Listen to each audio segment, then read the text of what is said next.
Menghindari kerugian penghasilan cabai yang menurun akibat kemarau, banyak para petani mengalihkan fungsi lahan tanamannya. Seperti yang dilakukan oleh Pak Isro, salah satu petani cabai di Desa Megang Sakti 5, Kabupaten Musirawas. Beralih menjadi petani timun cukup menghasilkan. Salah satu petani cabai di Desa Megang Sakti 5, Kabupaten Musirawas, Pak Isro, beralih menanam mentimun karena cukup menghasilkan. Selain perawatannya yang cukup mudah, harga pasar mentimun saat ini mengalami peningkatan dari Rp3.000 menjadi Rp4,5.000 per kilogramnya.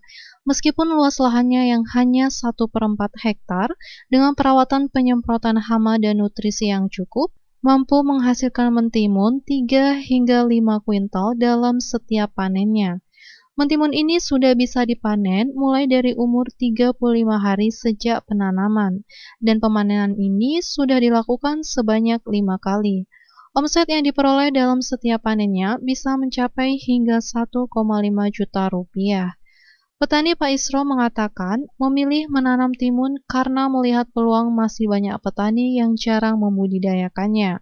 Harapannya, semoga harga mentimun lebih baik lagi, supaya lebih semangat juga untuk terus menanam.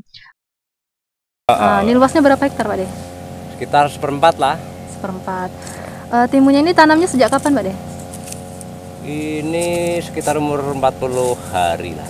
40 hari. Timun ini bisa dipanen dari umur berapa, Pak De? Sekitar 35 hari lah, mulai yes.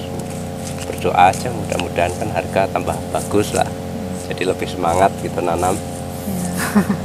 Oke, baik. Ayu Fitriani, Silompari TV, melaporkan.